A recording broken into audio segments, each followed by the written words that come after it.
우리에게 주시는 하나님의 말씀은 누가복음 6장과 7장까지의 말씀입니다.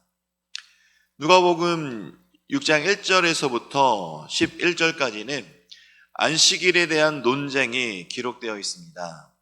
1절에서 5절까지는 예수님의 제자들이 안식일에 밀 이삭을 잘라 먹는 모습을 본 이런 행동에 대해 바리새인들의 비난과 이에 대한 예수님의 반문으로 제자들을 보호하시는 모습이 기록되어 있습니다. 예수님은 다윗 일행이 사울에게 쫓길 때 제사장 아히멜렉에게 이제 제사장만 먹을 수 있는 진설병을 받아 먹은 사건을 언급하시므로 다윗은 시장할 때 진설병을 먹고 함께한 일행에게도 먹을 수 있게 해줬지만 그것이 죄가 되지 않았음을 예수님은 이 바리새인들이 성경을 읽어 알고 있는 내용을 언급하시면서 그들의 오해와 정죄를 비판하셨습니다. 이어 6절에서 11절은 안식일에 손 마른 사람을 치유해주는 사건이 기록되어 있습니다. 예수님은 바로 직접 미리삭 사건에서도 안식일의 주인으로서 자신의 권위를 말씀으로 밝히셨는데 손 마른 사람을 고치시는 사건에서는 자신의 권위를 행동으로 보여주셨습니다. 예수님은 손 마른 사람을 한가운데 세워두신 채 서기관과 바리새인들에게 안식일에 선을 행하는 것과 악을 행하는 것, 그리고 생명을 구하는 것과 죽이는 것, 그 둘 중에 어느 것이 옳으냐라고 질문하셨습니다. 예수님께서는 안식일과 관련하여 선행과 악행, 구원과 멸망의 개념을 질문하신 것인데 안식일이 선을 행하기 위한 것인지 악을 행하기 위한 것인지 좀 더 확대하여 하나님의 율법이 선을 위한 것인가 악을 위한 것인가 또는 생명을 위한 것인가 아니면 멸망을 위한 것인가에 대한 핵심적인 질문을 이들에게 던진 것입니다. 예수님은 확실한 교훈을 위해 무리들을 둘러보시면서 손 마른 사람에게 내 손을 내밀라라고 말씀하십니다. 그리고 그 즉시 손이 고쳐지고 회복되었습니다.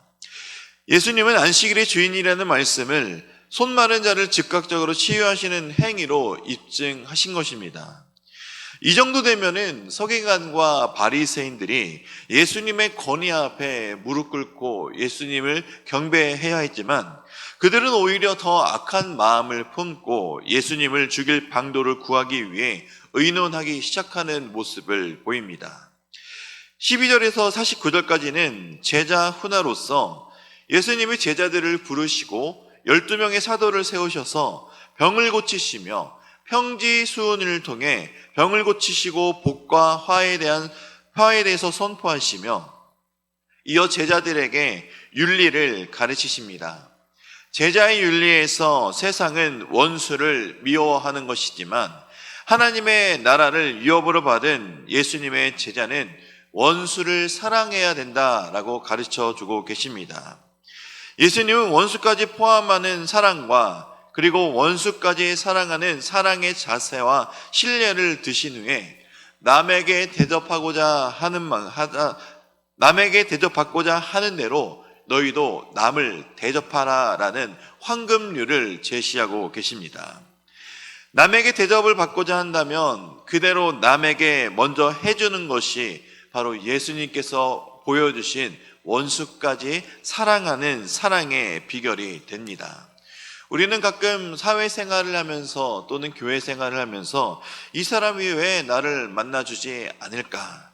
아니면 왜 그는 나에게 다가와 주지 않는지, 왜 나에게는 아무것도 해주지 않지? 라고 한다면 우리는 먼저 그를 만나주면 됩니다. 우리는 먼저 그들에게 주면 됩니다. 바로 이것이 예수님이 말씀하신 사랑의 원리입니다. 그리고 내가 대접받고자 한다면 내가 먼저 남을 대접해야 된다라는 사실입니다. 이것은 결국 예수님께서 우리에게 가르쳐 주신 내 이웃을 내 몸처럼 사랑하라 말씀하신 사랑의 원리와도 비결이 됩니다.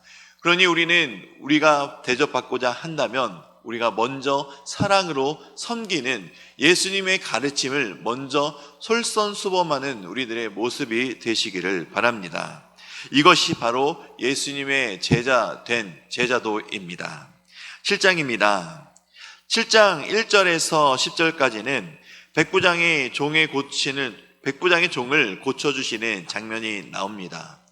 이 치유에 관한 사건은 하나님의 구원이 이제 유대인을 넘어 장차 이방인에게까지 확대될 것을 암시해주는 사건이면서 동시에 말씀만으로서도 기적의 능력을 행하실 수 있는 분, 바로 그분이 예수님인 것을 알려주시는 것입니다.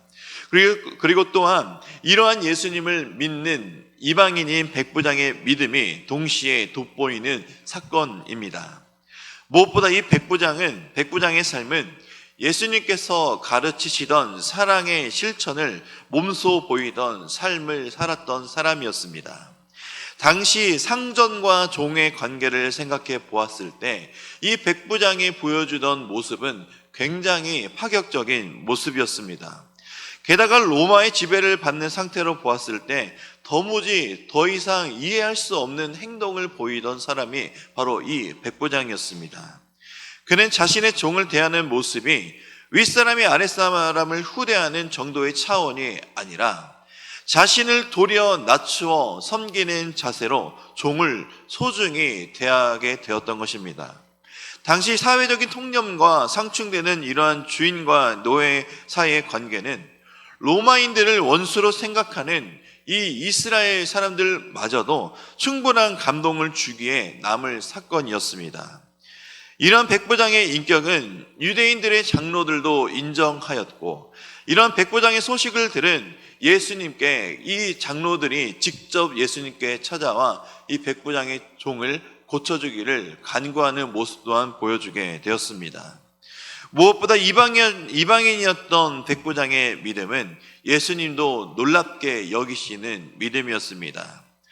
백부장은 주님이 오시는 수고를 하실 필요 없이 그저 말씀만 하시면 내 하인이 낫겠다라고 말합니다.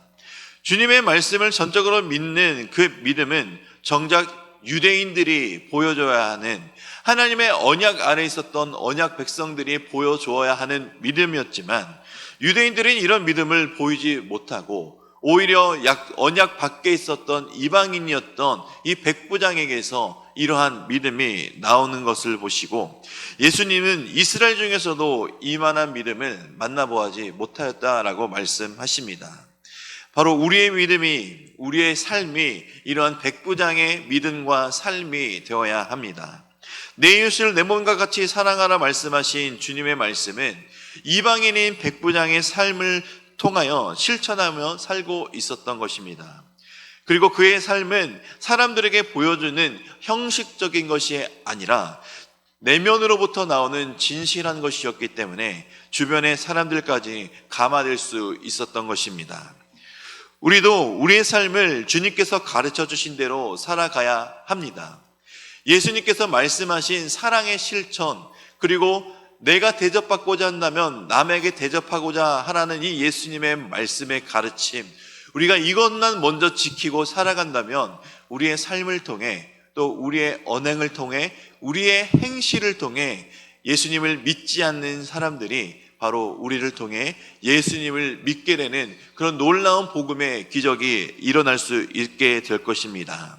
그러니 우리는 이 복음을 전하는 사명을 잘 감당하기 위해, 세상이 우리를 보고 예수님께 나아올 수 있도록 하기 위해 우리는 더욱더 말씀 앞으로 나아가야 됩니다. 우리는 예수님께서 가르쳐 주신 말씀을 듣고 그저 멈추는 것이 아니라 행함으로써 죽지 않은 믿음을 우리의 삶으로 살아나가야 합니다. 이러한 삶을 위해 우리는 늘 깨어서 기도해야 합니다. 우리는 늘 깨어서 또한 말씀 앞으로 우리의 삶을 나아가야 합니다. 말씀이 우리의 삶을 비추는 빛이 되시고 우리의 삶을 돌아볼 수 있는 거울이 되기 때문입니다. 그러니 우리는 항상 말씀과 기도로 말미암아 내 모습이 예수 그리스도를 닮아가는, 또 예수님을 바라보게 하는 그런 삶이 되기를 간절히 기도하며 우리 삶을 통해 예수 그리스도의 복음이 나타나고 흘러가는 삶이 되도록 항상 우리와 함께 하시는 주님과 동행하시기 바랍니다. 이제 말씀을 듣겠습니다. 누가복음 6장에서 7장의 말씀을 경청하실 때 우리에게 주시는 하나님의 음성을 들으시기 바랍니다.